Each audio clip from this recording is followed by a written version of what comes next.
And we are back. Yes, believe it or not, everybody, this is issue 7 of We Tolerate Comics. It's been 7 weeks, pretty much, of constant comic book talk with different guests and different topics and different ideas of comics, different theories on comics, different passions and loves for comics. And we've had great conversations with different guests. I have another guest here. Believe it or not, we just tried recording this, but we came into an error. The computer crashed. I had to restart. So here we are at the beginning. We were getting to really thorough, insightful discussions. The juiciness. We were talking about, the philosophy of xenomorphs, the meaning of comic books, and how it can pertain to our real life experiences, and how it can eventually save the world. But that is lost to the channels of technology, unfortunately. Our memories. Yeah, it's a show that only you and I are going to enjoy. And fans won't understand. Yeah, no, you had to be there. But here we are recording once again, hopefully with no more interruptions. Take 2. Andrew, yes. Here we are. How are you doing, Andrew? I'm doing pretty good. I feel a little blue-balled on our conversation, but I guess we could just continue where we picked up. Yeah, well, we were talking. We'll give you context. We were talking about a lot of different stuff. Actually, we were talking about your love of comic books. You grew up not knowing too much. You had people who knew more, and they were your channels. They shared that information. And now, as of late, you've become more of the fan, I guess you would say, right? Yeah. You're more of the recent fan, as it were. Mm-hmm. Let's just make sure this is still recording. You bitch. Are you still on? You still on, bitch? Okay, thank you. Yeah. So you're a comic book fan. Yeah. You know what? For a long time I didn't say I was because I knew an actual comic book fan, diehard fan. So I'm like, I like it, but I'm not that into it. Like, I don't collect anything. But now, I would say just based on my knowledge, you know me, I'm curious about everything. So the Marvel lore, it's deep, is one thing. Yeah. Marvel Elseworld lore, other shit, right? Yeah. Is another thing. Dimension lore is another thing. Old Age, Silver Age comic. There's so much, right? So I've watched so much throughout the years where it's I pick and choose what's my favorite, what I like hearing again and again. Yeah. And again hearing because I didn't have the money to buy comics or anything, so I've just listened to a lot of volumes and issues and series and shit. But yeah. I'd say I'm a fan. Yeah. What's the story that you've heard or learned about that was really, really cool and made you want to buy it, but you couldn't? Ooh, so comic series that I've wanted to own. Well, I guess the first one would be the Marvel Zombies original run. Yeah. I don't know if he still knows this. Who? The guy that introduced comics and everything to me and shared everything with me, he gave me the omnibus of the Marvel Zombies book, the big-ass book, right? Yeah, you could kill someone with it. It's fucking heavy, and I dread those books at work, but here I am owning one. Well, he had gave it to me to read, and he never asked for it back, and we don't talk anymore, and I'm I kind of feel bad, but I don't know. I'll hold on to it in case he ever asks for it back. But I'm really appreciative of it because when I found out the Zombies series was it wasn't just a one shot, they actually made it into a thing, ongoing thing, and they intertwined it with other universes and stuff. I was I need to find just the concise thing, and he had it, and he was dude, I'll let you borrow it, and I was oh, thank you. And so I guess technically own but not own, I haven't. I'm holding on to it. Okay, see, here's the thing, man. So you let me borrow it also, and I was reading it. I was reading it, and my mom was saying, you gotta return that to Andrew. And I wish I had known this because I could have said, well, it's not his, so it's fine, I can just hold indefinitely. That's just whoever reads that book. That's just what's gonna keep happening to them. Is I'm just gonna read it, and they just pass it on to their next. It's literally like the movie It Follows, where they have sex and the demon transfers to each person in the book film. Is the sex, all right? Yeah, exactly. It's sex. The book of the Marvel Zomnibus, which not full of sex, but full of very traumatizing things for me as a kid. Hey, dude, I grew up watching Spider-Man, like I mentioned. pre-recording. Yeah. So like I had a really big love for Spider-Man. It was obviously one of the favorites growing up. And since Marvel Zombies was one of the first like what if series I was reading, seeing my boy get his spoilers fucking insides blown out, Yeah. I'm like, yo, I don't know if I told you, but I had to put that book down for like 2 weeks. Like legit, like I was a kid, so like I felt like something just happened. Yeah. Even though it didn't happen to me, something happened. Yeah. And I feel things, right? And I eventually moved on, processed it, and I got to finish reading it, and wow, it is a series. Like It's a whole saga. It is big. I couldn't finish it when I returned it to you because it's just it's everything. You know what I mean? It's even the side everything. things.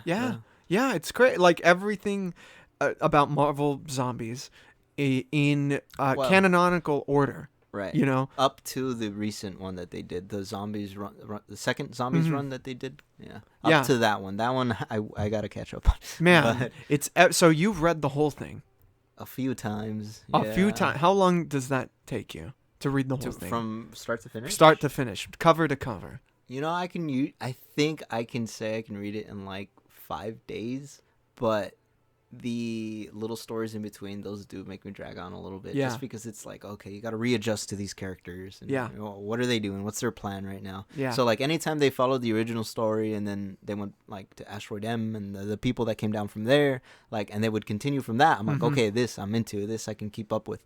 But little one shots when they would go out to another universe and stuff, that would make me lag a little bit on the book. So, I mean, like, I guess realistically, maybe about a week if I want to read it from start to finish again. Sometimes I do, That's intense, man. The thing is, like, that I would read it over and over because that was all we had Marvel and zombies related. Yeah. And then DC came out with the Deceased run. Yeah. I read that a couple times. And then the second one, what was it? With Red Hood. There was I forgot what that was called. Outlaws? Justin knows about it. I think it might be called because there's Red Hood and the Outlaws. That is a series. Right. I don't know if that's what it is for It's DC. Deceased something, which is like basically a couple issues of them and like the people that stayed behind on Earth, and then Dead Planet. I think that's the second second volume of it.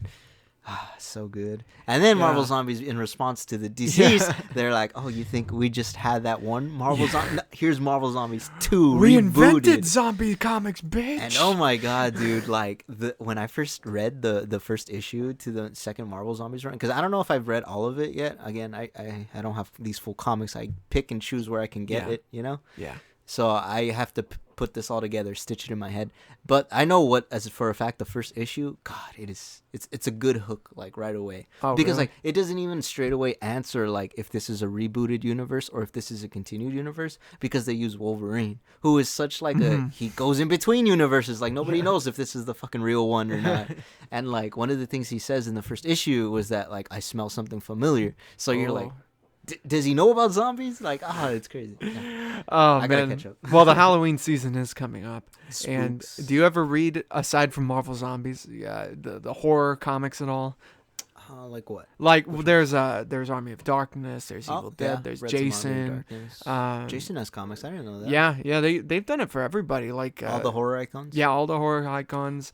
That's a genre of comics I haven't read. No, I should get into that. There's a Slayer comic book, like based on the band Slayer. Yeah. There's a whole bunch of shit. I mean, I was talking a little bit about it with Brian, because Brian, for some reason, was reading a lot of the really just heavy duty, like horror porn, comic books. But there's The Walking Dead. Did you ever read any of that stuff? I've read The Walking Dead.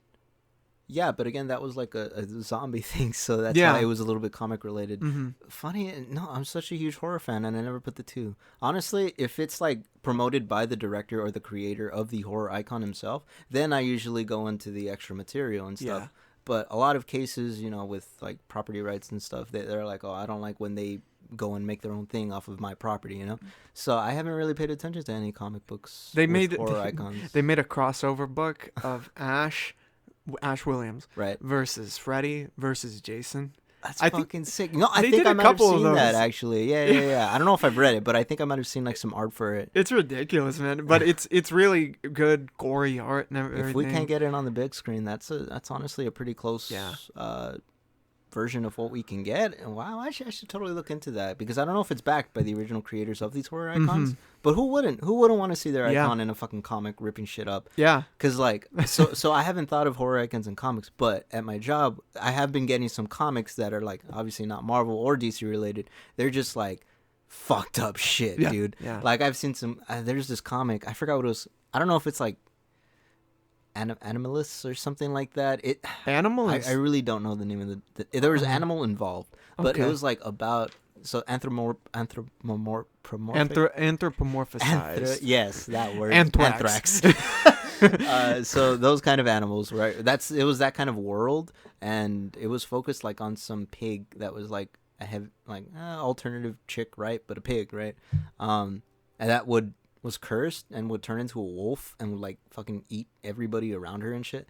There was that one that looked fucking interesting. You know what? That one might have just been called Pig with 2 eyes. Oh, okay. Maybe. That does sound pretty interesting, though. Yeah, and there's like other comics. Mainly what I read, honestly, is the comics that I get at my job. Yeah. And this one huge book was just a collection of little stories and shit, but just really morbid gore type shit. Yeah. Like, one of the little mini stories I remember was just about some guy who was like nervous wreck, and some older guy that was driving him around and, you know, trying to get him to calm down. And they go to a diner, they're having a conversation. This guy's such a nervous wreck, and you don't really know why until the end, when they get to like a lake and they drop off a body in a trunk. But like this whole time you're just watching two guys like just like, oh, what are they doing? Just going about their night, 3 a.m. They even get pulled over and shit. Originally you don't know why they're anxious and shit, but yeah. That's so it's pretty just cool. full of like little thriller shit like that. You know?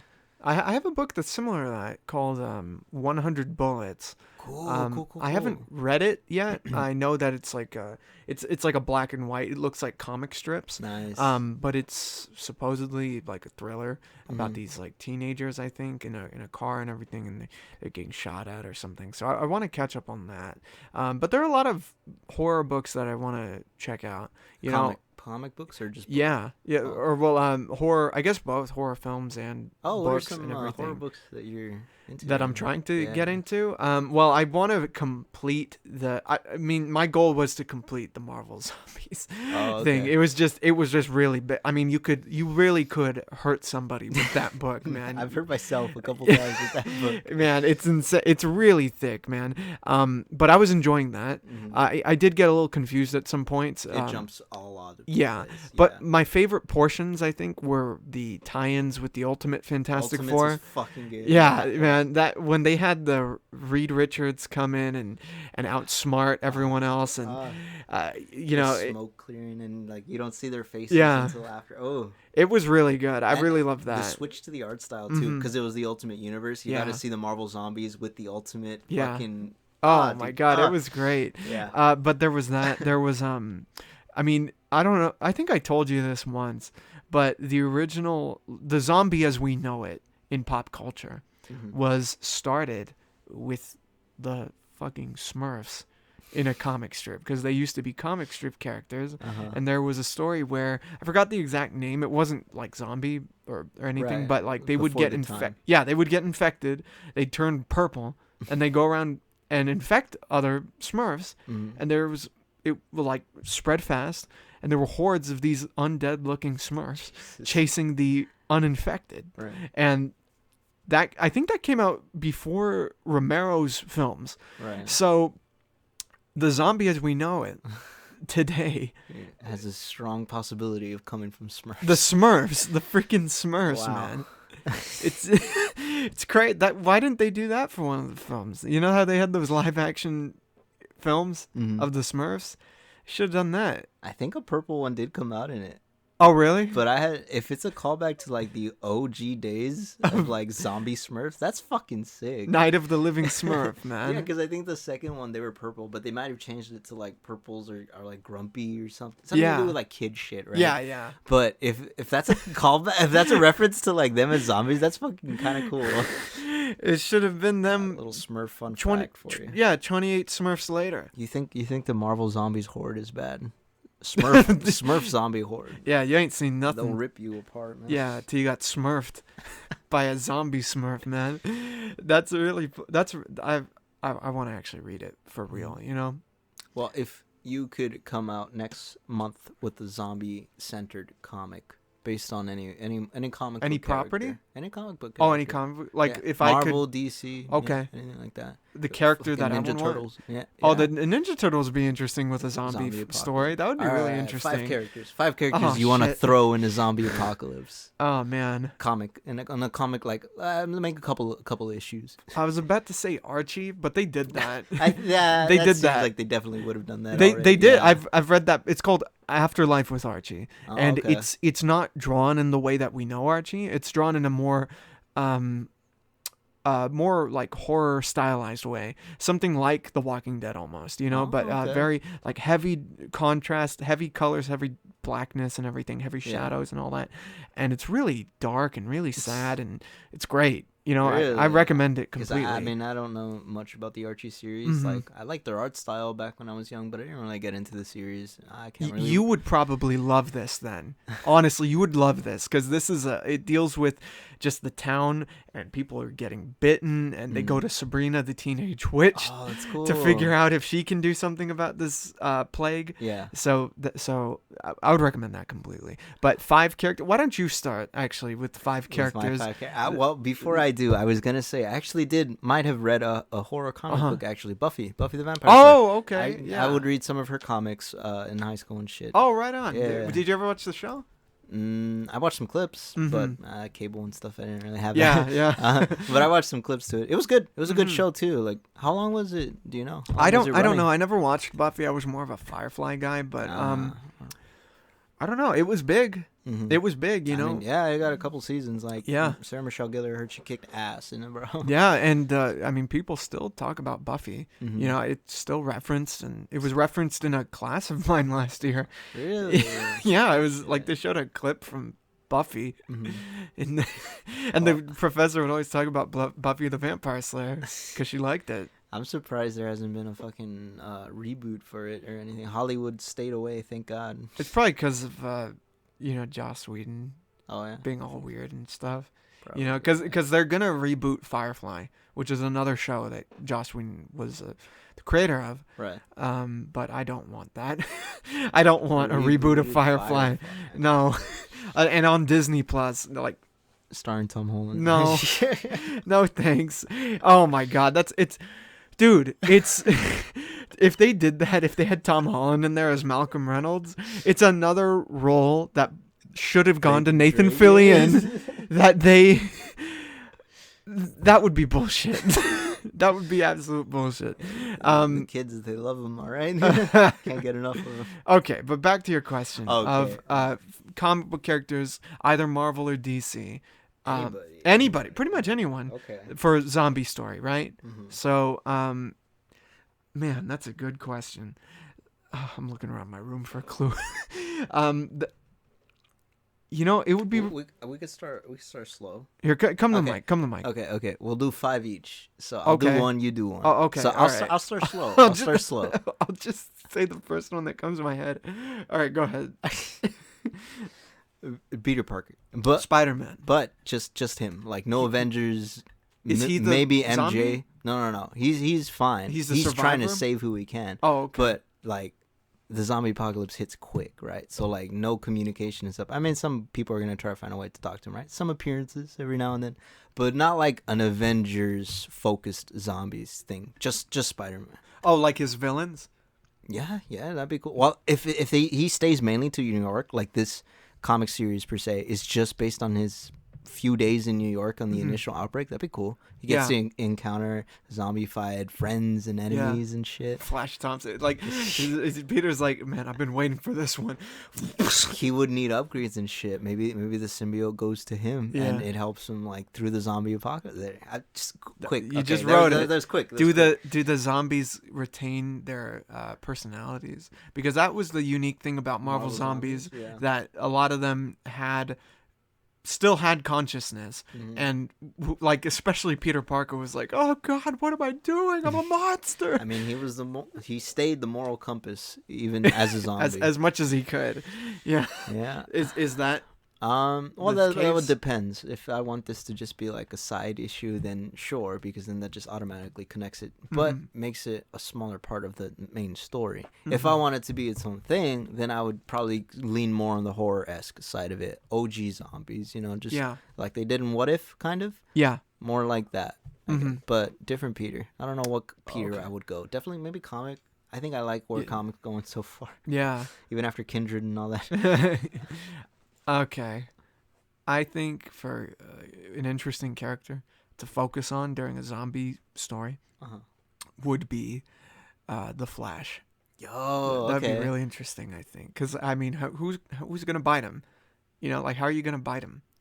In the DC universe? Yeah, like no. If it's just people, then yeah, I guess. Yeah, some of his villains might have a shot. Like Reverse Flash maybe. Reverse Flash as a zombie is like OP though. Yeah, that's the Like, ultimate I don't know if they race. can ever touch speedsters. Like there's the same reason Deceased knew that like Yeah. as soon as the zombie apocalypse happened, Bruce told him like go in a fucking vault, stay in there, like they cannot get you guys, Like DC knew like that's the smartest thing to do with a speedster. They cannot be infected. Yeah. So I think if it were to be focused on Flash, they might either have to say that at the end or they can't touch it because then that's like it's too OP, Yeah. Someone with the Flash's powers and the zombie like they'll just infect everybody at that point. That could be a cool race comic where it's Right, like right. one of them's racing to bite everyone and one of them's racing to cure everyone. That could be pretty cool. It's just like Because Barry's a scientist and everything. right. He No doubt comes he up can with shit probably like come up that. with something in his own Yeah. storyline and is like not focused on the other Justice League members and stuff. He can definitely try to find a Yeah. cure and stuff. Yeah. I think he's got the smarts. That would be dope. I always enjoyed Mirror Master's appearances in Yeah. in DC's. Yeah. So him in a zombie thing, he would be a pretty good challenge too. Just like as a zombie, Yeah. just disappearing and reappearing. Flash would have to be like on the edge at all times. It's everywhere. That would be a good challenge. You see? And doesn't have to be a speedster. Still can be as dangerous, Imagine. Flash has got a lot of villains, man. He's got really good ones also. Like Gorilla Grodd has a city, the Gorilla City. It could be like the city of the survivors and stuff, Like because he's too smart to get bitten. Or just telekinesis them away and shit. Yeah, it says, go away. One of my favorite moments in Justice League Unlimited side chocolate bar is when he's the Flash and Lex Luthor switch minds, and Lex Luthor comes up to Gorilla Grodd and says, "I'm Lex Luthor," and he responds, "And I'm Charlton Heston." I was like, man, this is fucking fantastic. This show is amazing. Unlimited Dude. writing was top tier. Oh my man. god, it was fantastic. Okay, so is your turn now? okay. That's the first. All right. I would go Yeah. Donatello from Teenage Mutant Ninja Oh, Turtles. he's the survivor. Not Michelangelo. I mean, yeah. Not Yeah. Michelangelo. Like, you know what? No, spoilers. Yeah, careful now. Fucking, Careful now. Not any of the brothers. Donatello. I would want to see Donatello the most because I feel like he's got the most challenges ahead of him. The other ones, maybe they can overcome it, but I mean, obviously he can, but with a little bit more of a struggle, I'd want to see that story, and I would do the controversial. I wouldn't show the other turtles until the end, until the last page. Like they're the ultimate. Yeah, the final battle. Exactly. That's how it should be. Or they're just like. Or they're just completely dead. Like he just goes to a cherry blossom and their masks on the ground and shit. Like that would be The nice Last Ronin mixed with the Walking Dead, the zombie apocalypse. Because if I were to focus just on Donnie, I would probably not feel the need to include the other brothers because I would either include Casey or April O'Neil. No, not April. Claw. I think that's his name. Claw. Did you ever heard of Claw? He was like the mutated snapping turtle. He wasn't a regular turtle. He was a snapping turtle, and he looked fucking monstrous. But I think they had like tamed him in the end. Really? They like befriended him. Like, hey, be cool. But he did his own thing, But yeah, very discreet character. But he can fucking kick ass in a zombie apocalypse. So that would be mine right there, man. That would be cool because Donatello is obviously he's a smart one, but he's I think the second wisest next to Leonardo. Yeah. So that would be pretty interesting. Mine is gonna sound like such a cop out, but you know what? I do think legitimately this would be interesting. Okay. A zombie apocalypse story set in the turtle world. Okay. The world of the Teenage Mutant Ninja Turtles. Okay. But the survivor in this situation is Master Splinter. Oh. That'd be interesting. Okay. I think that would be cool. Like everyone is fucking a zombie Mm-hmm. except for Master Splinter, and maybe he has to team up with some villains. Mm-hmm. He has to go maybe to the Foot Clan, you know, and he's just surviving, and he has to fight his sons by the end. Also, you want zombified turtles? Oh in there. yeah, for sure, dude. That's why it's so good. You know, Oof. you know what's funny for the Halloween season? Some toy company, I forgot which one that was. It might be McFarlane or something. Uh-huh. But they're doing these variant turtle figures where they're like horror figures. So like Raphael looks like Frankenstein's monster and everything, like but he's like molded legit after. or like cartoony. Like legit, you know, like a legit Oh, horror shit. figure, you know. Okay, it looks okay, really okay. cool. So if you can get your hands on those, I recommend getting your hands on them because they're really cool. Some spooky turtles. Yeah, they're really nice. It's fucking sick. Yeah, so Master Splinter would be Your choice. my choice. Okay. So that's 2. I like that. Yeah, All right. that would be cool. Master Splinter. Oof. A hard life. A Yeah. hard life indeed. Okay. Fucking rat. Imagine him like jumping, scurrying across and everything. He has to hide. And Those are stuff. the only survivors. Other rats. The rats Yeah. and the cockroaches. Makes a rat clan. Yeah, he'll have to go to the Krang and the Technodrome for sanctuary. Oh god. Let's see. Zombie apocalypse, huh? Oh, you know what? I got a cousin of those that I would love to see against a zombie apocalypse. Don't know if they've done that in an iteration. Okay. Power Rangers. Ooh. But not Dino Force. No. The other one. Animal Force. I don't think it was. Is that one of them? I mean, there's either that one or my cousin. He's a big Power Rangers guy. He would know this. But there's one that's like, just like really good. One of the some of the best of them. Mm-hmm. Like instead of, you know how they have one of every color, there's like 2 reds or like 3 blues or something like. That's a team that's supposedly like the best. You know? I want to see a Power Rangers fucking. That would be cool. Zombie comic. Yeah, he'd have to, or whoever the Power Ranger like, is. I mean, aliens is always their villain. So Yeah. I would tie in, I guess, the zombie. I usually don't like an alien zombie thing. I like it to be more of the paranormal, more of like there's no explanation, like hell or something. That's the explanation. Yeah. Right? But Power How'd Rangers they start? Hell did evil. Fucking Power Rangers is pretty like over the top already. Yeah. Even some of its comics, they're really good, but they're still like Megazords and shit. Fantasy. Yeah. So I would have to make the zombie some kind of alien thing, but I would want to see that, dude. Yeah. You know what? It could be a group of survivors, and it could be a mixture. Most of them are like high school students. It could be a mixture of the teams, like members from different teams. Surviving teams. Yeah. Some of the Rangers, fucking down in the apocalypse, so it's like only surviving Rangers coming together and shit. And it's like different generations of the Power Rangers, right? Tommy, the best. The best. And, Tom- and he's missing from the entire fucking series. Nobody knows where the fuck he is. Where's Tommy? He'll fix this shit. See, we're always saving the end. Did you until the end. Did you ever see the rated R Power Rangers film?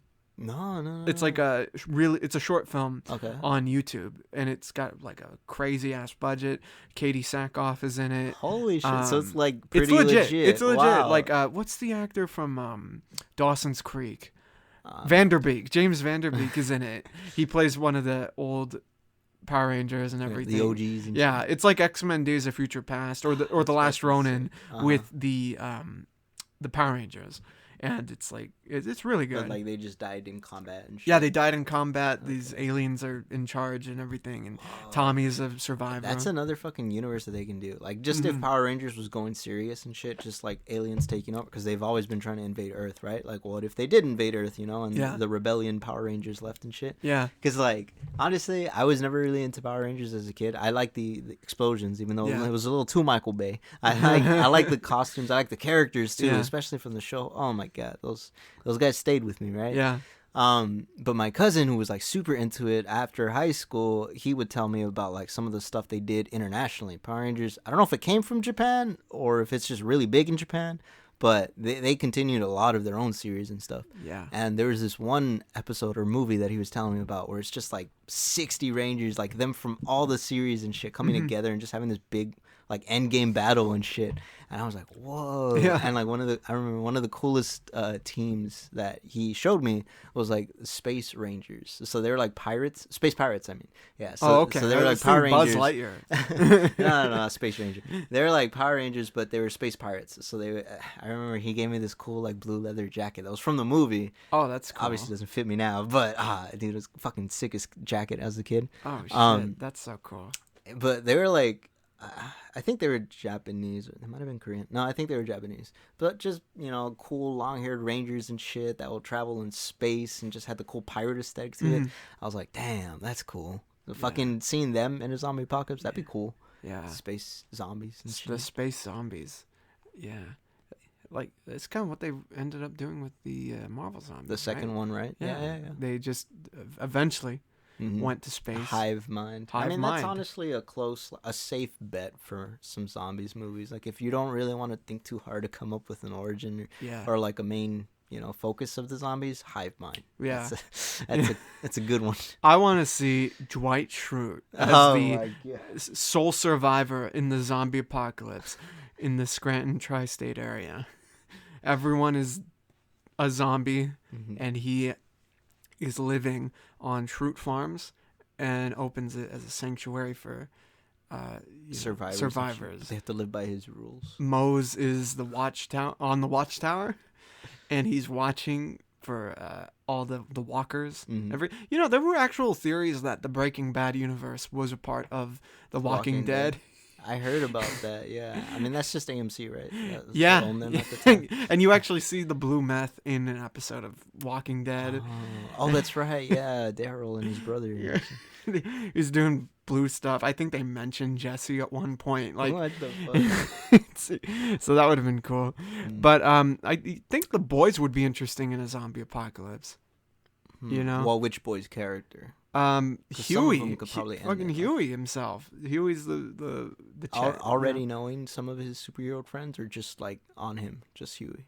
Well, Huey and the group, and I guess Huey and the boys, right? Oh, okay. So like not including Homelander. No. Just strictly the boys. And yeah. Shit. Oh, like they were pulled. In yeah. Something. Okay. Because those the so drug Frenchie, Butcher, Huey, and the mother's milk and the girl, right? And the girl, yeah. But something could have been in the compound V that made them go fucking not like zombie, but like 28 days later.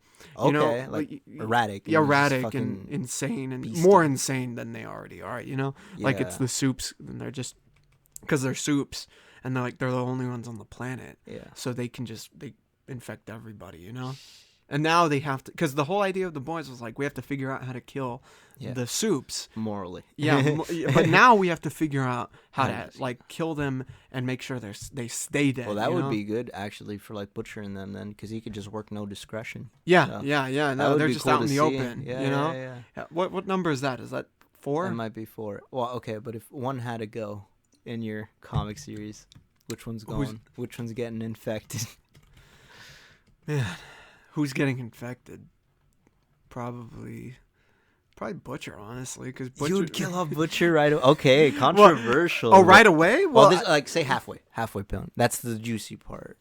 Well, I just feel like Butcher's just so, especially if he's uninhibited and he gets to go out too in the trigger open. Happy. Yeah, he'll just put himself out there in these fucking dangerous positions. Either he's getting bitten or he's getting someone else bitten because he couldn't control himself. Which one do you want him to suffer more? From dying or from getting someone else killed? Well, they're kind of doing that in the latest Boys season where... Did you see it?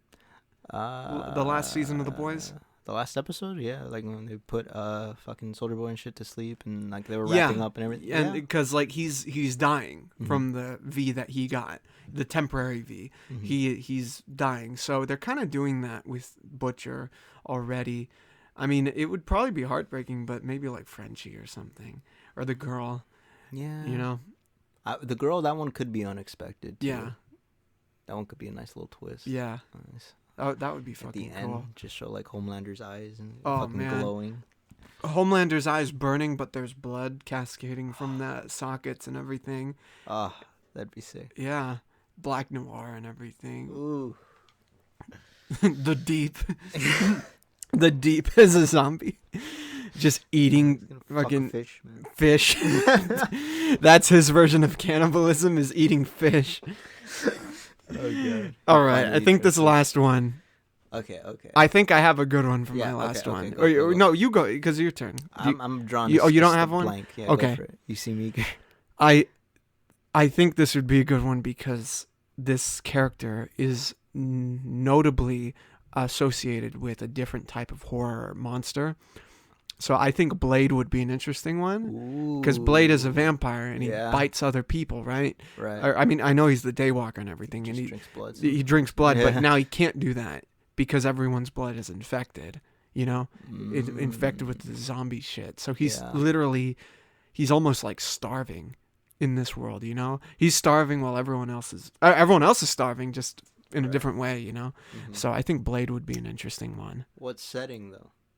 What do you mean? Because Blade's been all over the place. He's been all over the world. Where would you say fits most so that nobody interrupts? Like no Marvel heroes come in and stuff like. It's an isolated event. Just. Oh well, I don't. You know, honestly, I don't see it being isolated. You know, okay, so it would spread. Quickly. It would spread. You know, and he's like, it's kind of like The Boys, where he's the guy on his own who has to figure out how to take down the Avengers and all those heroes and stuff, and whoever comes after him, you know, like he could team up with any other survivor, whoever you want. I mean, I would get like the lamest villains and heroes as survivors, like D-Man, Mr. Immortal, maybe, who was actually in an episode of She-Hulk recently. Right.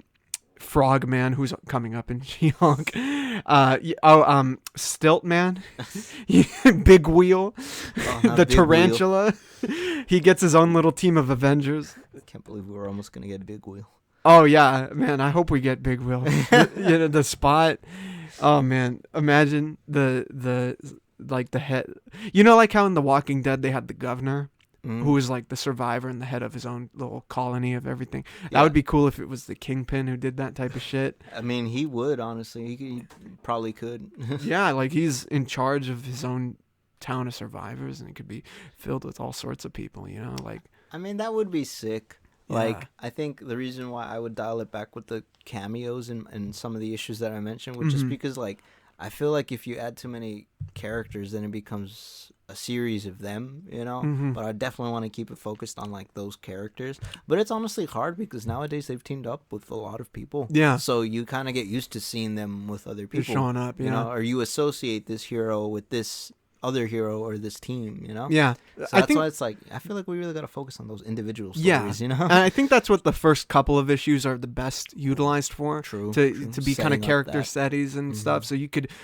The great thing about apocalypses in comics, which is such a weird sentence, but like my favorite thing about the apocalypse.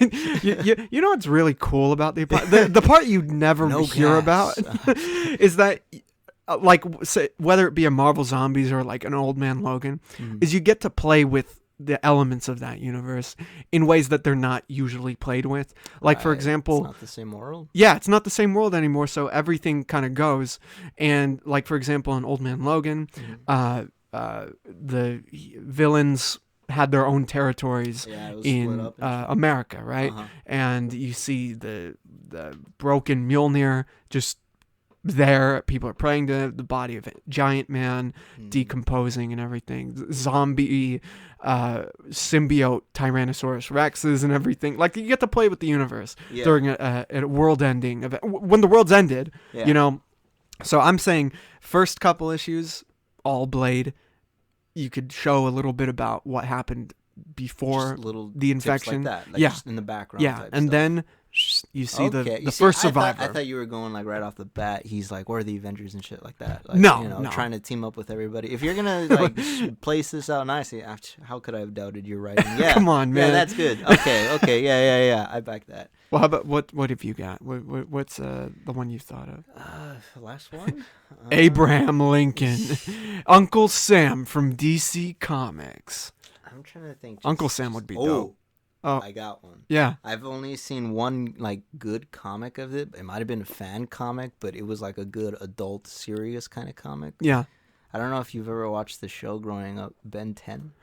Oh my God, yes, of course, dude. So Ben 10, Kevin Levin, but the Teen homie. 10. So when he was like 16, Yeah. Ultimate, yeah, that's the Ultimate, right?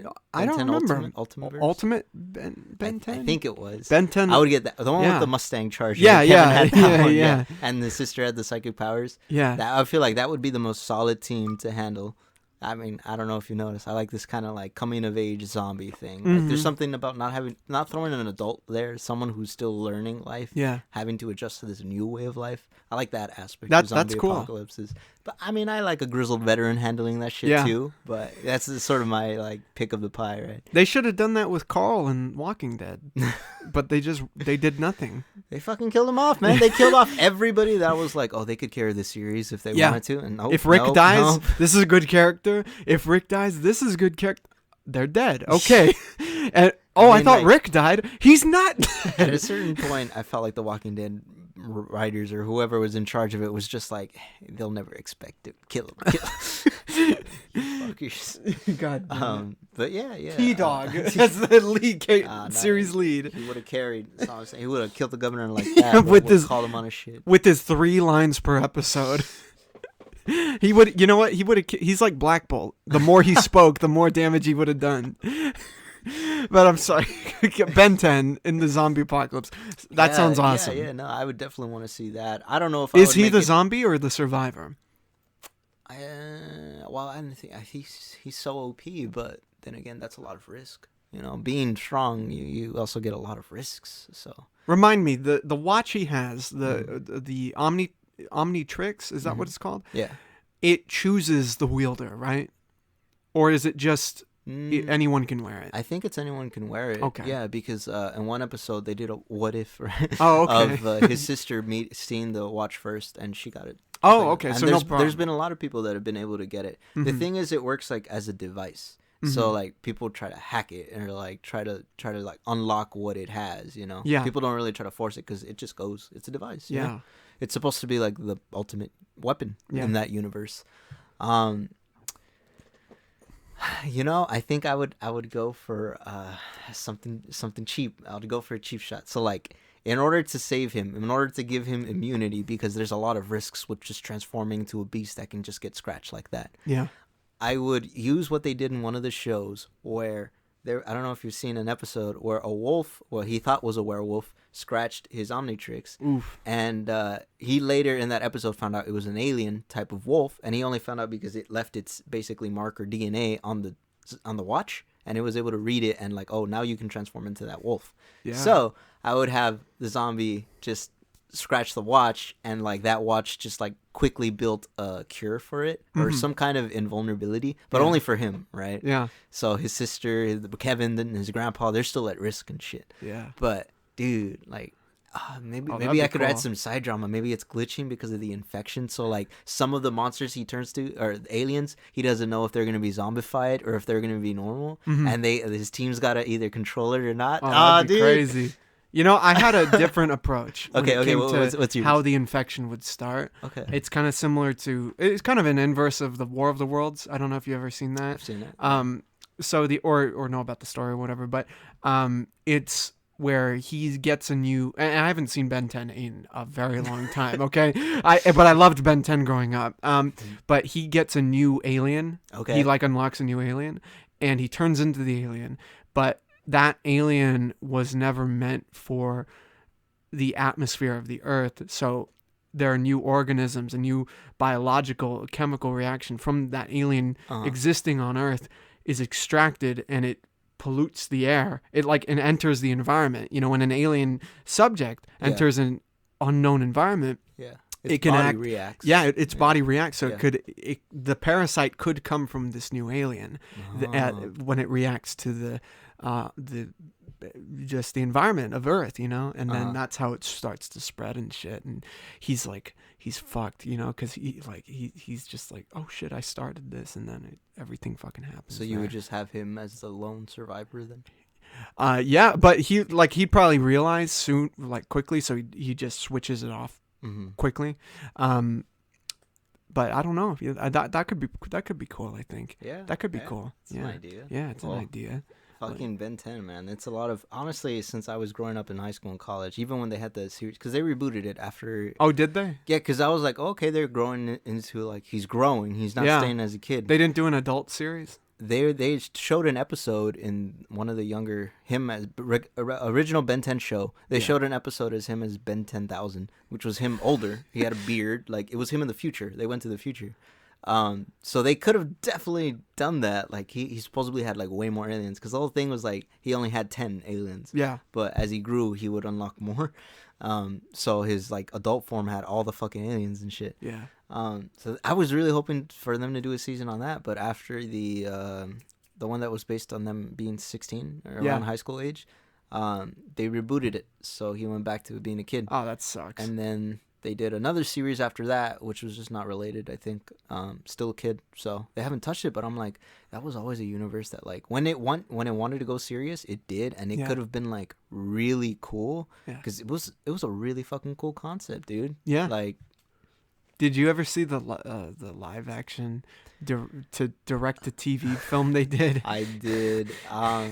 Way back in the day. You know, I thought it could have been done really well, but for a movie that was just straight out of Cartoon Network, a television fucking company, not even like a movie company, it was all right. It was good. I don't remember much from it other than the effects. I liked the aliens. I actually did like them. I just for remember the time, being dark. Yeah, like it was shot. Well, that's how they got away with a lot of the animation. It was like, oh, we're not going to show most of the details. Honestly, yes, it definitely could have used a few more lamps in the fucking set. But I mean, I definitely could tell they were doing that because of constraints. Yeah, and like they're like, okay, we don't want to give you a shitty movie, so we're just gonna hide the scars. Man, Ben 10 could be the next like Harry Potter, honestly. Dude, if they take that series seriously, yeah, they can do anything they want with it. Yeah, man. Dude, I've seen fan art of Ben 10. Like, it's grown up Ben 10, but it's like Chris Evans. Just with a watch. With a watch and a beard and everything. See, I mean, another thing that's cool is that you can say most of the other comics, say from other properties, are just another sort of alien that he can just add into his collection. A lot of people that like to fuck around on like anime and comic pages, they always say, can he be Goku, right? Yeah. And this is funny because a Saiyan is an alien. Right. So he would have an option to turn into a Saiyan. So Super I'm like, Saiyan Ben 10. The thing is, like, yeah, if it exists out there, he could probably just fucking turn into it. Superman, so it's pretty a fucking Kryptonian. He's Kryptonian, right? So, like, this opens the avenue to so many things. And I'm like, no, yeah. When I say Ben 10 is untapped potential, that is untapped. Man. I want Jawa Ben 10. I want the most powerful Sith. Yeah, I want the most powerful Sith. I am the Sith. You know, it's funny we're talking about all this horror shit. I mean, October's coming up. This is the last week of September. Oh, that's right. And I wanted to bring up a horror that happened in my life recently. A horror situation. It's actually pretty traumatic, honestly. It would have fit better in October for it to have happened, people. But it was pretty horrific, pretty traumatic. Something that happened to me recently. And I watched Morbius, finally. Oh my god. Finally watched Morbius. Jesus. No, not me, man. Not me, man. That film was beautiful. Andrew, I can't say you that don't with a straight understand. face. You don't understand. It's the movie of all time. Morbius is the movie of all time. I agree. Yeah. Jared Leto, The most Morbius, movie. the most movie with the most dancing and the most vampires. Yeah, don't tell me Milo. Don't talk to me about Milo. Yeah, well, we talked a little bit about Morbius when the day after I watched it, and Did you watch it again? no, I didn't watch it again. No, I don't You think need I'll ever to. be watching it again. Honestly, it's You're gonna insane. miss all the cameos. and What references. cameos? There's literally nothing to it. Vulture. Oh well, I mean that post-credit scene is that's insulting. That's insulting. You know? No, but Morbius, obviously, it's a meme now. I am one of the people who, when I saw the trailer initially, watched it, like, this looks pretty hopeful, good. right? Yeah, this looks pretty cool. I Like, was hopeful. and I was someone who was not on board for a Morbius film. When I heard it, I was like, this is obviously a cash grab. Sony's trying to, they're desperate. All the you know, Spider-Man people. all the give them a movie. Everyone here, like, literally that cynical like cigar smoking producer voice. Yeah, exactly. Who do we got in our vault? Is it time for See? Big Wheel, sir? Not yet. Not The yet. Big Wheel movie. Not yet. Oh my We'll god, save that one. Andrew, you're joking, but they will do a Big I Wheel know. film. They will do Big Wheel, the movie. When they do them, pull up this podcast. I called it.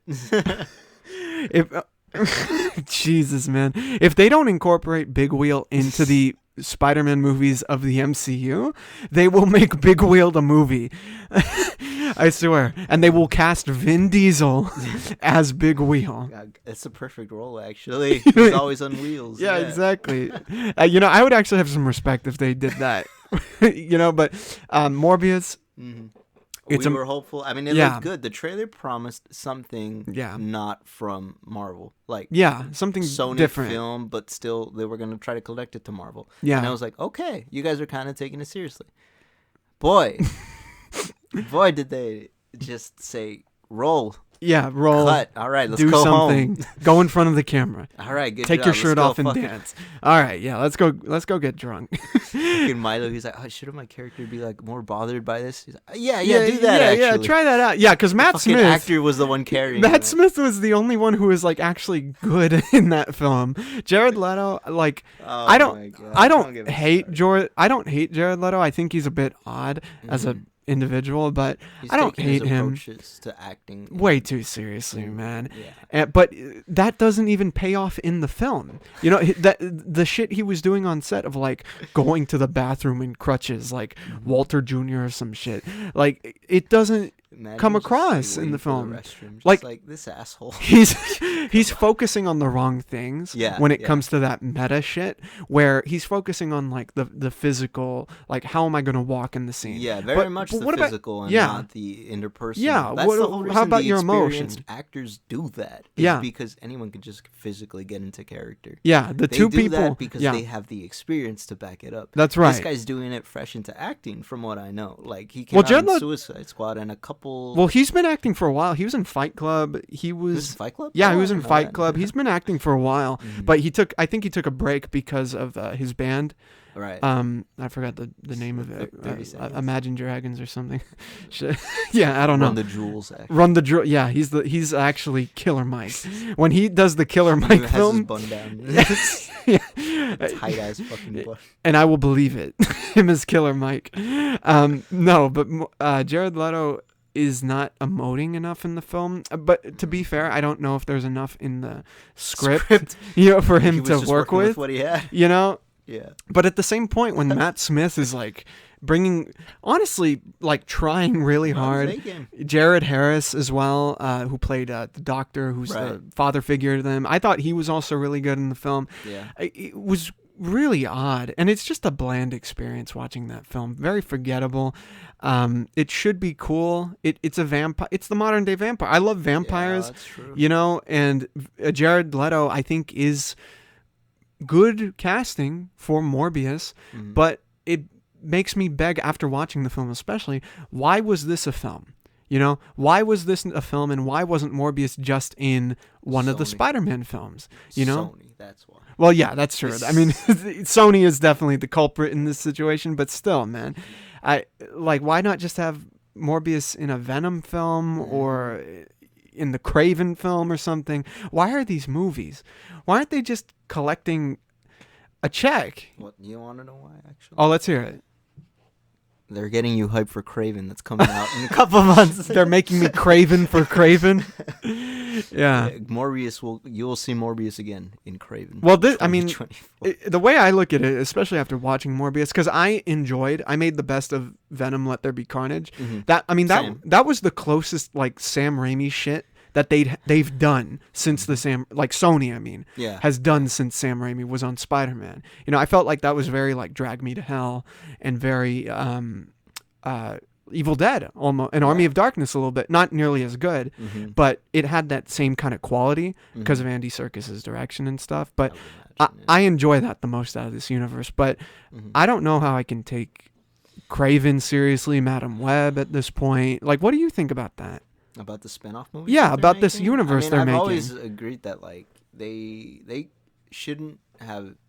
I didn't agree with their things that they were doing ever since the whole Andrew Garfield thing.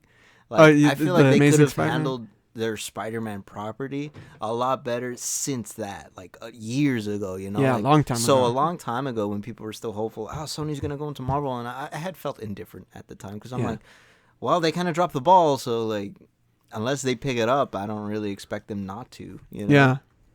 And honestly, I feel like they just saw the success and they realized the good thing that they had, and now they're trying to hold on to what they have. Yeah. Which is the Spider-Man characters and shit. And I don't know, they might be stuck in thinking like, oh, well, it's a superhero movie. They'll watch it regardless, you know? Yeah, because Venom was a big success at the box office. That's the thing. It's crazy. I can't prove whether or not that argument is true because these movies that they've come out with, Venom, the sequel, and Morbius, those are characters that I've been wanting to see for a while. So, like, I don't know if that's just the luck of the fucking draw or if they're just, you know, they're just purposely picking those because those are characters those aren't just like regular superheroes anyway. Those are, to people who read the comics, generally like outcasts, you know, villains. Yes, I mean, antihero, right? I guess Venom, but I guess Venom and Morbius. Yeah, they'd be. But Craven is a straight up like villain, you know, like Craven. Madam Web's kind of like here and there. Well, this is like the more darker side that Spider-Man's. What do they call it? Not his rogues gallery. His rogues. Yeah. This is the darker side of Spider-Man's rogues that like they can play with some of the darkness that they have, backstories and just actions that they've done and shit. Especially Carnage, fucking insane, dude. Yeah. And look what they did to him. So it's just like these characters that like they have that darkness to them. They're not like, you know, just Marvel seen as a superhero. They're not carrying optimism with them, you know. There's this dredge to them. And then these are the movies that's coming out. I'm like, that sucks to see. It's crazy. Like, I really wish you guys would have taken it a little bit more seriously because these guys can do really well, like to audiences. Some of their issues are really fucking good. But yeah, the thing is, you're already fighting an uphill battle. Exactly. Because that's why I gave up a long time. I mean, the thing is, when you watch these films, the only thing on your mind, at least at the back of your head, at least, is where is Spider-Man? You know, like this is a character related to Spider-Man, and it has almost nothing to do with that character. Right. You don't even know if there is because it's not in the MCU. These movies are not set; they're set in their own universe. So we don't know the Sonyverse. We don't know if there is a Spider-Man in this world. You know, we don't know if it's the Andrew Garfield one or a completely new one. Did they ever leave the Spider-Man poster in that Morbius movie? No, they cut it out. Cut it out? There was a whole bunch of shit they cut out. So then we don't have any evidence that's connecting it. Yeah, unless the end. I mean, God, I don't know, man. That's just like not canon in your head. The end credit scene. I mean, the end credit scene is one of the most incredibly idiotic things I've ever seen in my life from Morbius. Like, I can't. I mean, that's a bit harsh, but no, you know what? Actually, no, it's not.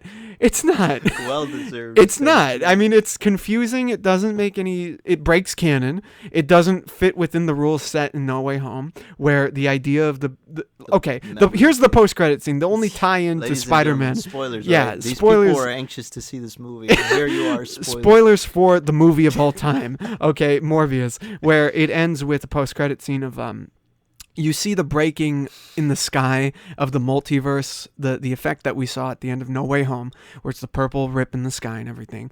We don't see a ground reaction. No one's reacting to this shit. It's just a shot in the sky. It cuts to the prison, or just a prison, where of all people who shows up in this prison, it's Adrian Toomes, played by Michael Keaton.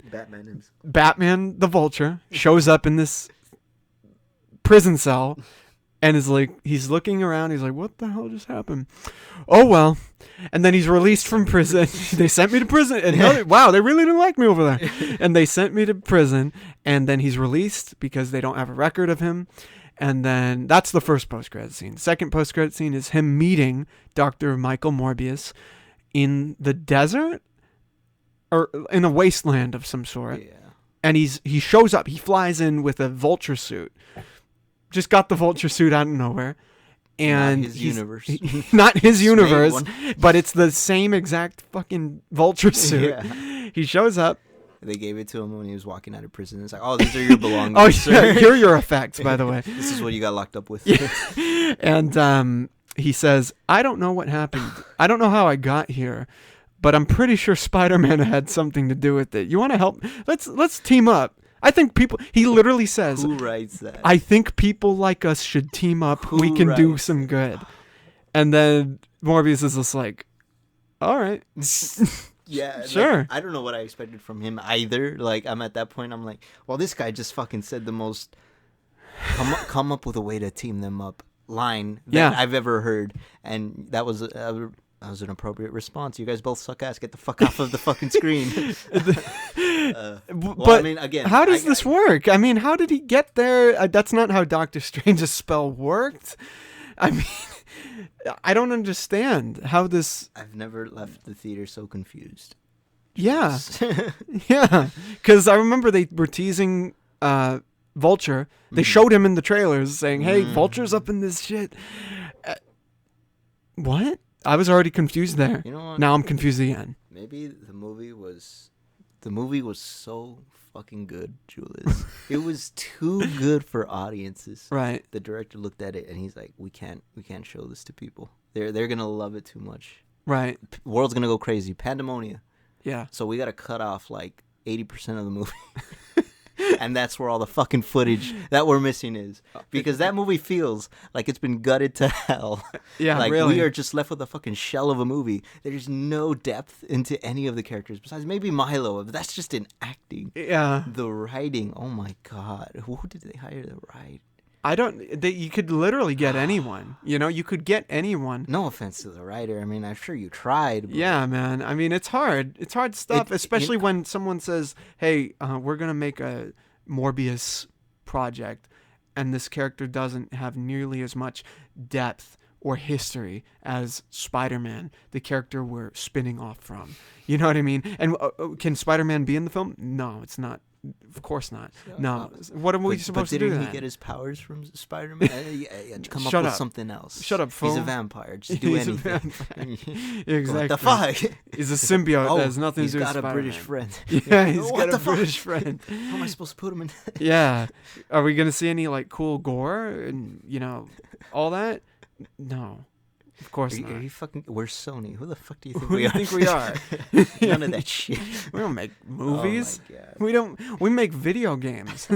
Come on. Get with the program. I think if I was being kind Right. to the people that made that film, the visual effects were the most unique thing out of that film. I liked the vampire effects, the blur that they had, and the transporting, the fading in and out, the little effect things that they did. Yeah. That was unique. That's why I think it was cool, because it was unique. I hadn't seen that anywhere else. But that main film I can just summarize with just generic. Yeah. Like the motivations, the dialogue, the quick scenes, the pacing of the movie. You could tell where everything was going. It was just generic. Like Yeah. anybody could have made that movie, I feel. If that makes sense. You No, know? yeah, it had a checklist to hit, Was, you know? was the soundtrack even good? Maybe there was a good song in there. I honestly don't remember the soundtrack at all. Yeah, I don't and remember that's a bad much thing about it. when you yeah. can't remember a single song from a movie. Yeah, I just remember the one that he was dancing to because it's a meme now. God damn it. Oh, God. God, if and the biggest sin is that he didn't say Morbin time. Well, director's cut. The Morbin cut. The Morbin cut. Yeah, they got to do the Morbin cut. You know, I'm disappointed. Actually, no, I'm not disappointed. I wasn't really expecting much, but that's good. That's good. Your you know, expectations were low. I don't know what they're doing because that Craven film is confusing. I wanted to see Craven in a Spider-Man film as the antagonist. Aaron Taylor Johnson. Yeah, right? it's Aaron Taylor Johnson. Cool. Quicksilver and Kick-Ass. As What? How about that? What? he played Quicksilver. No, I know. Wait, I just realized that. Wait, but Peter met Scarlet Witch. Yeah, he played Quicksilver. What the fuck? Yeah. What the hell's Marvel thinking? Sony. What the? Well, it's Oh my that God. that movie isn't set in the MCU. It's set within their Okay. Sony verse. Oh, that's right. Okay, Yeah. so Spider-Man doesn't exist. Yeah, he's a variant. Craven is a variant of Quicksilver in this. Just like how Quicksilver or Ralph Boner Mhm. is I guess the main, and Quicksilver from the X-Men films is a variant of Ralph Boner. Do you know what Sony could have done to fix all this shit fucking mess that they did? What? Because like when you introduce variants, you're like, oh well, where's the variant Spider-Man or like you Yeah. know, this and that, right? They could have just pulled these villains from the Raimi universe, from what we know, or like from what we had been knowing, and it was reconfirmed. He was literally the only superhero in there. Yeah. There was no other hero in that world. Yeah. So all these villains that have this personal vendetta against Spider-Man that just need that one motivation without having to include all these other Marvel heroes, just pull them from the Raimi universe. Like Yeah. that seemed like an obvious solution that they didn't That would have been fucking do, that would have been the smart right? option. Because Amazing Spider-Man, I don't know if they hinted at other heroes or something. No, I mean they hinted at other villains. You know, I mean the Sinister Okay, well, Six. that one might have blown their load a little too quick there, man. Well, I feel like what they're doing is that they're doing what you're saying, Mhm. but it's in the Andrew Garfield Mhm. universe. Like Right? they were showing cameos to the future villains and everything. Like, Well, from what I understand, is I don't guess know. I had a little bit more writer flair in mind. Yeah. And not just like, I mean, what you're hey, do saying you know would be whose octopus tentacles those are? Hey, do you know whose wings those are? No, just like, oh, my friend Toombs is coming to visit Yeah. us. You know, something a little bit more subtle and leave it to the fans to do it. yeah, I don't know but what they're yeah. thinking. I don't know what they're thinking over there. Either way, I mean, I think they could have fixed this mess a couple of different ways, but who knows what's going on in Sony? They're just high off their own supply right now. You know, it's They're funny. too busy enjoying life. It's funny you say that because I was thinking earlier today Uh-huh. while watching Little Fockers. Like I was thinking, Yeah, that's how many movies have we watched that would benefit from just introducing in the third act the apocalypse, the rapture? You know what I mean? Mm. Like Little Fockers, the third film in the Meet the Parents trilogy. Yeah. Just introduce the rapture at the very end and just kill everyone. They got to do that with the Sonyverse. Just introduce the end of the world. Wait, did they really do that? They should have. Oh, okay. They should have done Because that. you were about to blow my mind right now. No, I'm saying movies that you watch and it's just like they should. Okay, now is the time to end the world in Mhm. that movie. You know what I mean? Well, yeah, just so that the fucking future directors in 10 years aren't compelled to start that world up again. Like, no, insurance, it's going down with me. Yeah. Well, I just mean, blow up the world. Hey, fucking, Yeah. what was it?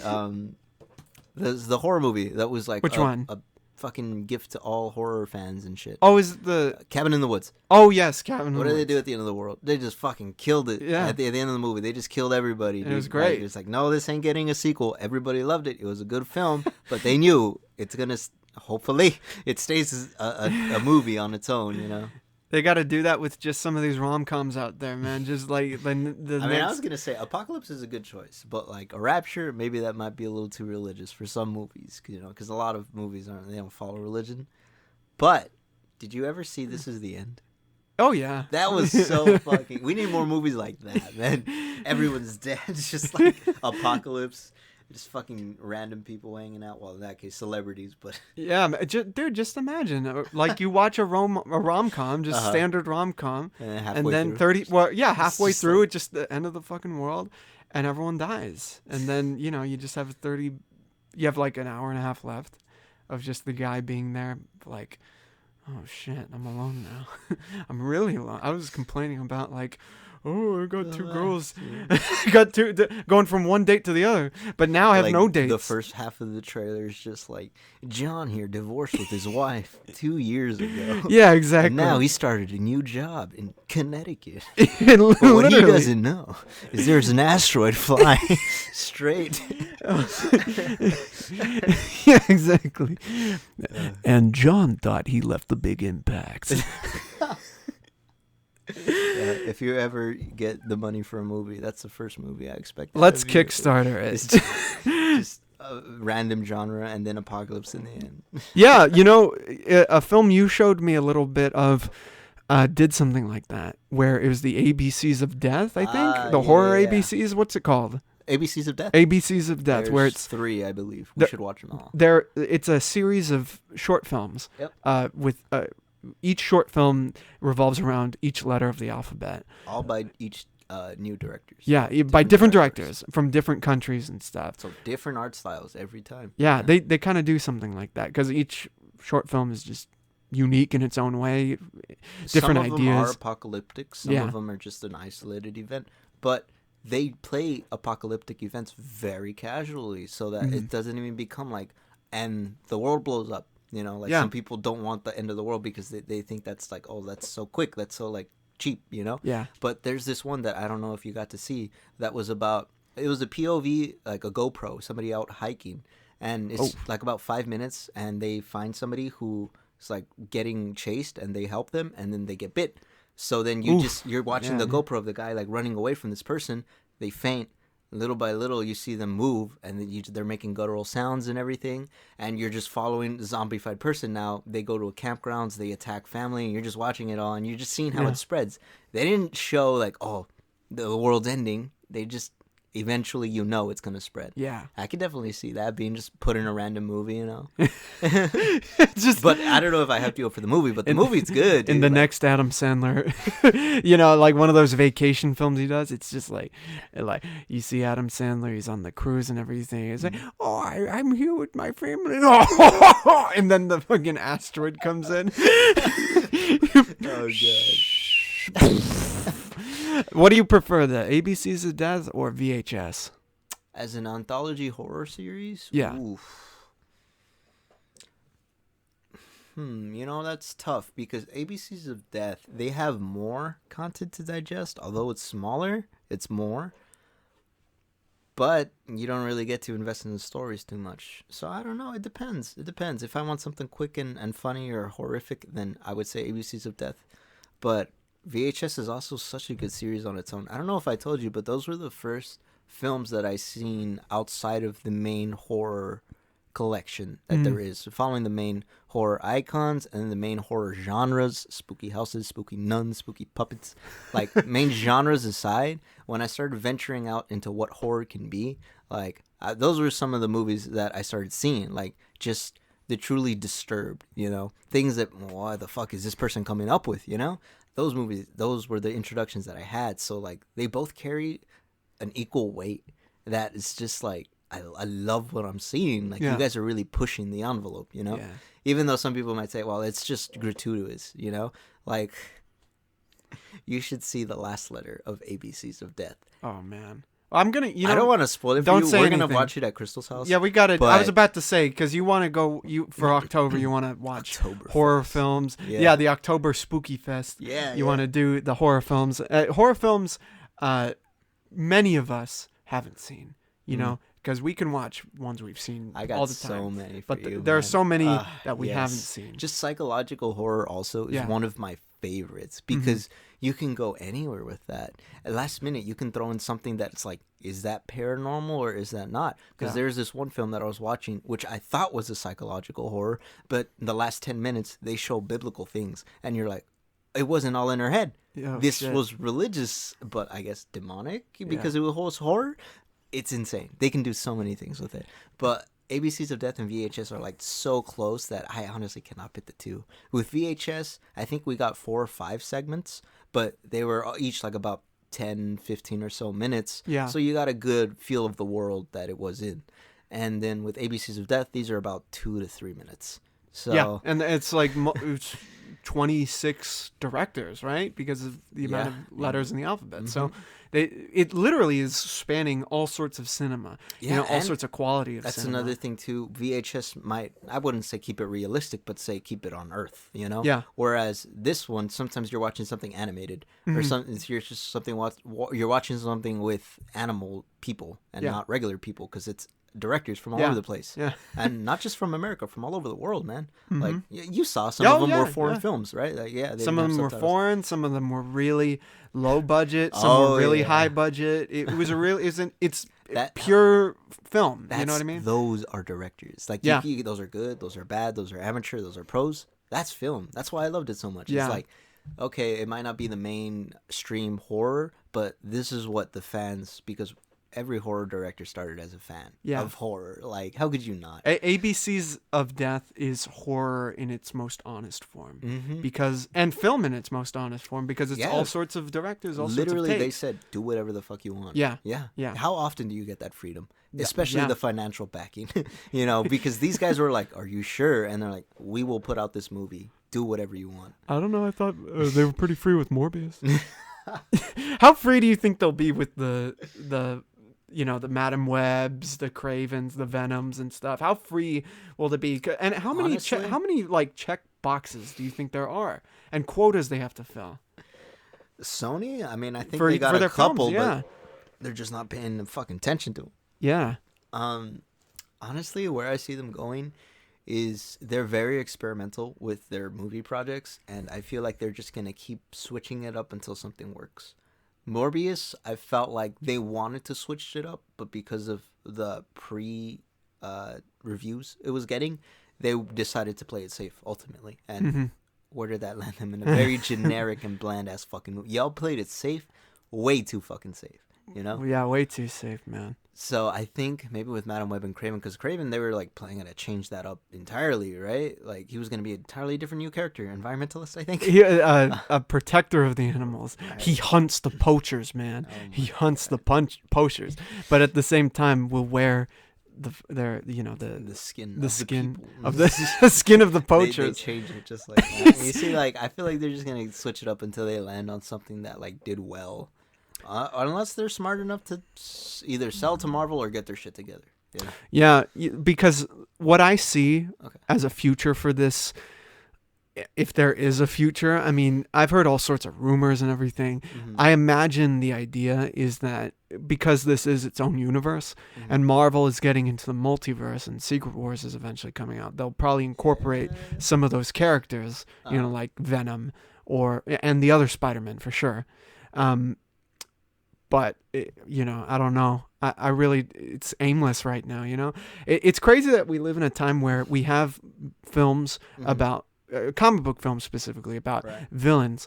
And you have Morbius and you have Joker, It's about the same sides. Yeah, two opposite sides of the spectrum, but it's the same kind of business strategy of like we're going to try to approach this from another side, villain, except we have like a genuine masterclass and just a product. You know what I mean? Yeah, that's a good way to label it. It's crazy as a product, because that's what it definitely felt like. Yeah, it was like we got to make this movie come out no matter what. So yeah, like Joker is like the most film that has come out for this genre. Some people have even argued that it's too artsy for comic. Why is it called Joker? Like I've heard that shit and everything, but it's like pure, it's kind of like what we're talking about with ABCs of Death, where it's just honest and it doesn't hold back. It's everything to comic books, and horror equivalent to comic books is what it is.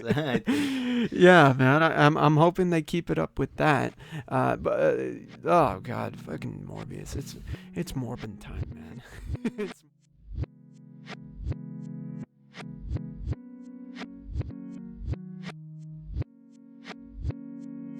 Before we wrap it up, because we've been going on for a bit, it's getting a little toasty in here. Yeah, double time.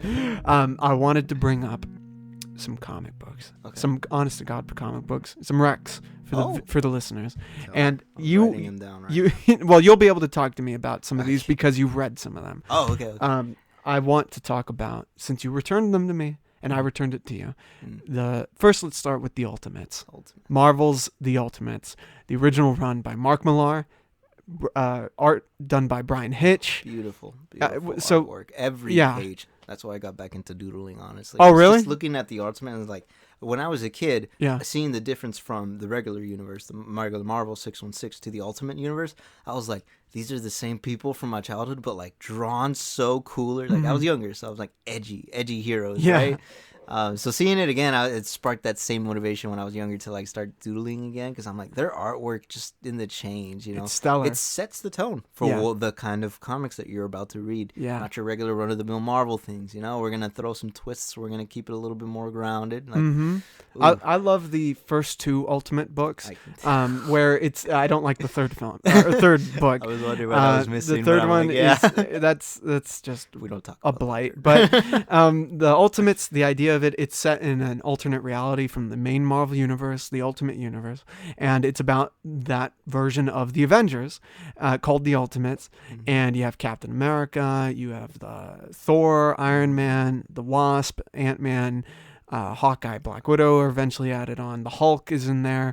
The Hulk has a very interesting story in those books. But the idea of these books is that they were essentially, Marvel wanted to make kind of like the blockbuster with these books. You know, kind of like what the Avengers was for film. So they wanted these to do weren't, these. like, for necessarily comic book fans. They were just for readers, right? They were for both, I would say. They were trying Okay. to hit both demographics and make these like films essentially, because they're on, in my opinion, they're on that level, and I think they surpass some Yeah. of what we've seen in some Yeah, of the films. definitely. You know, I mean, you brought up the grounded quality. That's due to the artwork. Now that you the bring up the themes. film thing, actually, the dialogue is one of Yeah. the deadest giveaways. It's like something I can watch on a film. I Yeah. noticed that. Yeah. Yeah, it's really a unique aspect, unique take on the Avengers, where it's Shield. They come in and they want to privatize super soldiers and have a team that they can release to the public and show, hey, America's on top. We got it covered, you know. And they put together the Ultimates. They get Iron Man. They get. They're trying to recruit Thor, but Thor has a. I'm very curious what you think about Thor in this book. But Thor is thought to be a crazy person because he claims to be Thor, the god of thunder. But people are like, he's a mutant, and he's got schizophrenia, and he's escaped from a institute. So no one's really buying it. But they try to get him because he's super powerful. Bruce Banner had a Hulk moment with Spider-Man, but he's got it, tempered down. And they find Captain America in the ice. So it's all about marketing. It's kind of similar to The Boys a little bit in terms of how it looks at consumerism and how it looks at just politics and everything. Yeah. Well, because they can actually, they can Yeah. go a little bit more into it because they wanted to go in that direction. Yeah. What did you think about those elements, those real world elements of the book? I like them. No, yeah, definitely. Especially because, I like comic books, but it can get a little fantastical, getting lost in the imagination, So getting something that maybe not at the time I can relate to, but as a human, like these are problems that people I know are going through, Yeah. Like that was pretty cool too, because these aren't just random people that are put in the same situations you are. These are people that you might have looked up to, or people that you think can handle anything, and yet they have to deal with petty human problems, right? And it's interesting to see how they handle it, especially people that have the power to just quickly handle it, and they choose to have some discretion, but at least not the Ultimates. They're a bit more a bit more direct, let's say. Well, what did you think about the characterizations of these characters? Because we know who Captain America is, we know who Iron Man is, but they're very different from how we know them. Like Captain America is almost like a drill instructor in the book. You know what I mean? Like he's really he might be conservative it's in the funny book. that you speak. Yeah, actually, because he had some interactions with like people, colored people. I think, didn't he? The Ultimate Universe. Yeah. Like He I was remember. kind of like, He's saying these kind of like outdated things. Yeah. Like I remember when he wakes up and he meets Nick Fury, he's like, I met the only black man in the army, and it's not you, buddy. Like, this is a fake, Fritz. Yeah. Like if Fury wasn't there, he would have believed it. But He's not full on Soldier Boy in the book, thank but God. yeah, thank God. But he's still a good man. He's just out of time. No, they made it realistic. Yeah. Because realistically, that's how a good man would have been. A good man is the product of his time. Right. And he was going to believe in what he was around, And even though he might have had some resistance, he still somewhat was going to have more resistance to what's the new norm, right? Yeah. So I think realistically, giving him that struggle was cool. Just like, I guess, general comparisons, I really like what they did. Like, putting their they kind of more or less kept the origins the same. Just minor pretty much. tweaks, right? Yeah. Minor tweaks to make it more relatable or realistic, I guess. The major twist, I guess, would be Thor. Thor's right. Thor is like a very different. Well, the thing version. is, did they ever get into like Asgard and stuff in the later issues of later on? Ultimates? Yeah, later on they did. So they purposely led it to be kind of mysterious in the first ones, then. In the first books. Okay. And especially if you reread them, you see kind of the stepping stones of the whole idea of Asgard, like what is Asgard exactly in this universe. You know, I don't want to spoil too. I mean, it's been out for like 20 years at this point. I mean, but I'm pretty sure I read something that I didn't know was a part of the Ultimate Universe. So who knows? You can feel free to speak. If you want. It's just so good. You know what I mean? Like it's so, the way this builds up, because Ultimates 1 and Ultimates 2 feel like films in terms of how they build up to the finale, like with Ultimates 2. Grandiose. Oh god, it's like I really want them to try to get to this level in some of the films, man. Like but the thing is this type of thing shouldn't be reserved for just Avengers films. It should do this on your standalones, man. Garner the hype that there was again. You can't keep relying on the hype that was there. You gotta keep it coming, you know? Yeah. You mentioned the art style being very inspirational and everything. And I love the art in this book because it is very... It gets dirty at times, you know what I mean? Like they use like actual photo references. This is the book that based Nick Fury's likeness off of Sam Jackson, you know? And I don't know what it is. I just love how real this book is. It makes it feel more tangible. Like, honestly, I don't know if you can relate, but to me, it's sort of like the original Marvel universe is always the original Marvel comics. Yeah. And the Ultimate Universe is like our generation of Marvel comics. Like, the original Marvels, the original Peter, you know, started back then, back in the day. That was the OG, but like I feel like that's their comic. You know, like for their generation, our older ones that have been collecting these like straight out of the garage and shit. That's their comic book series, mainline series. You know, wow, I forgot what year the Ultimates came out. It was early 2000s. Early 2000s. Yeah. So like at the time, since again I wasn't really too big into comics, but I knew because of my friend it was a big thing in the comic community, and that feel like the Ultimates. It inspired our movies. It's been controversial for our generation, but honestly I think it's just that, like, it's not a good or bad thing, it's just a generational thing. And for us, that's our Marvel comics, you know? And it doesn't stop at the Ultimates. You have Ultimate Fantastic Four, Ultimate Spider-Man, which is what I read, Ultimate X-Men. I mean, we got so many characters after that too, the Ultimate Spider-Man thing, you know? And I think Ultimate Spider-Man was consistently great.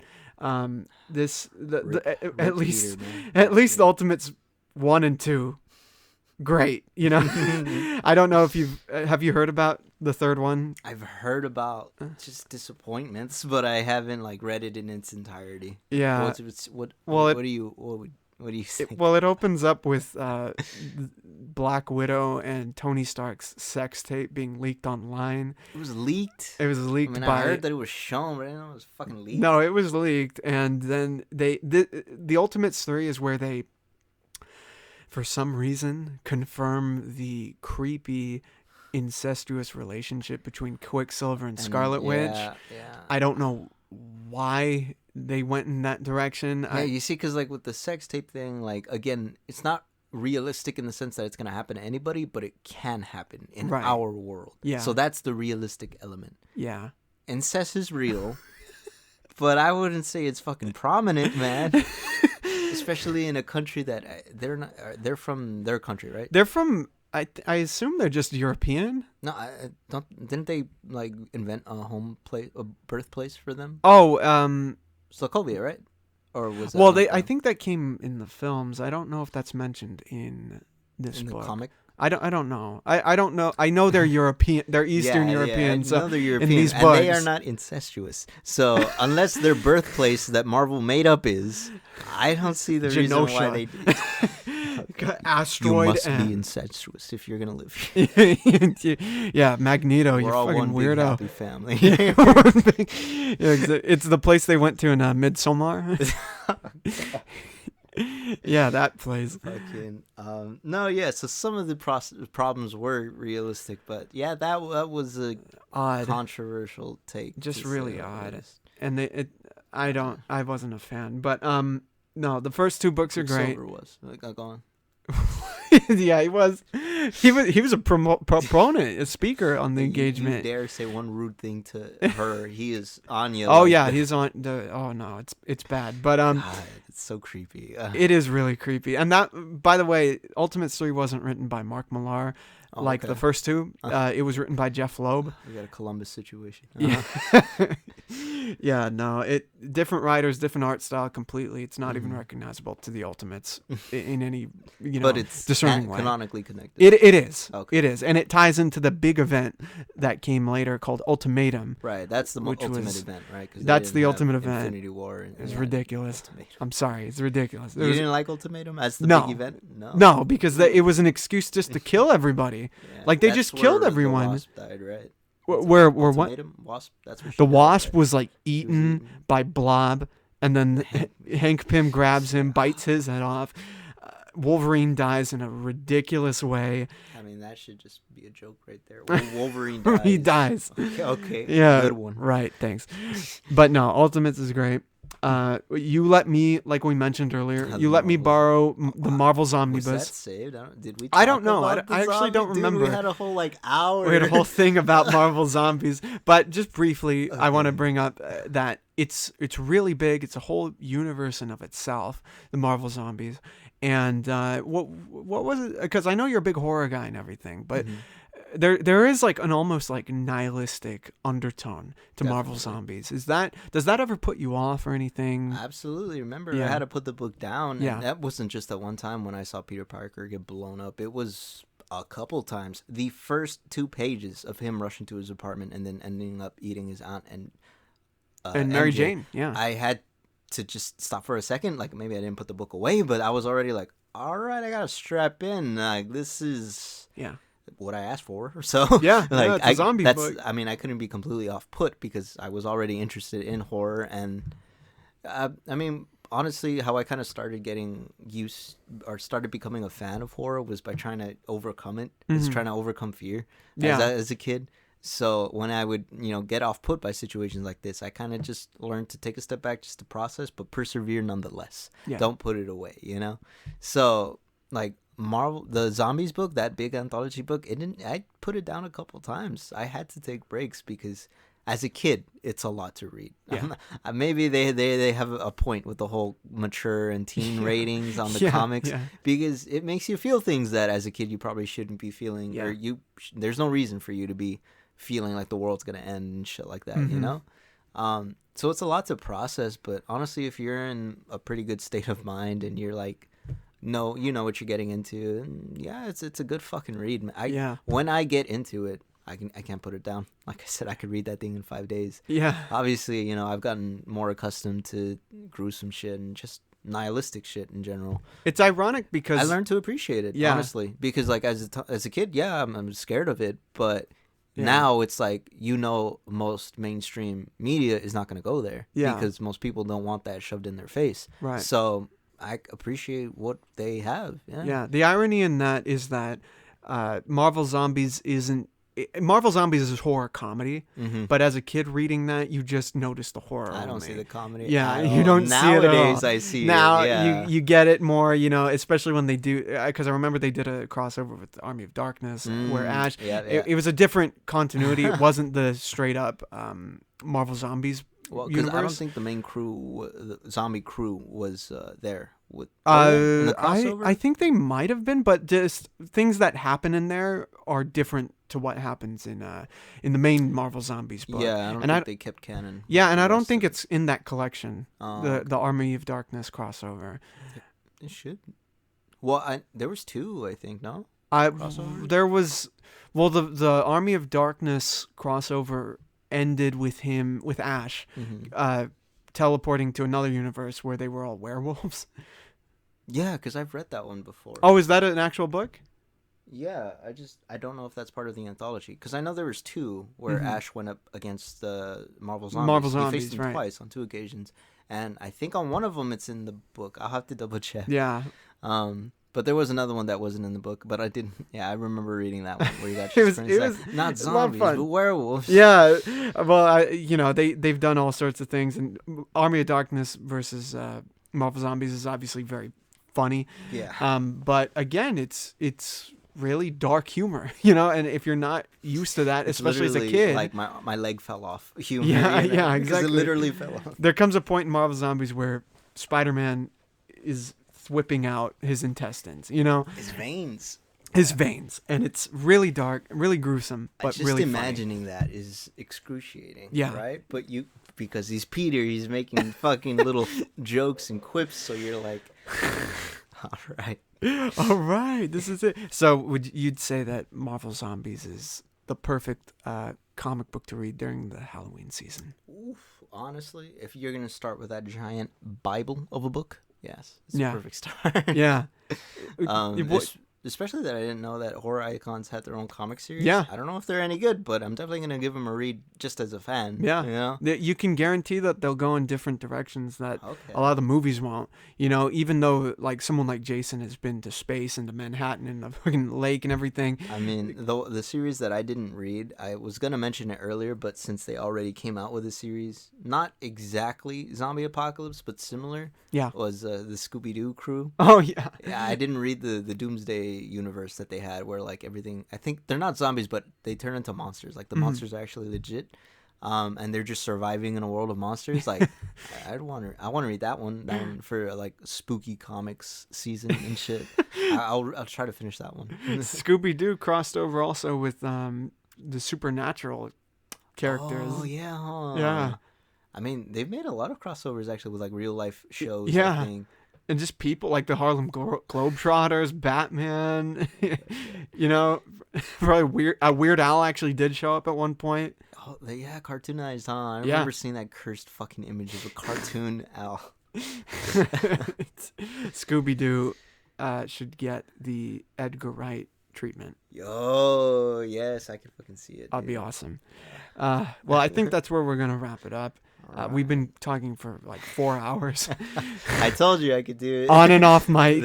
Next time, hopefully it's recorded. Yeah, I know, right? Hopefully the computer doesn't just say, fuck you guys, You know what? This wasn't good content. Let's hit the redo button. But yeah, we're going to force you to do a better podcast. Actually try.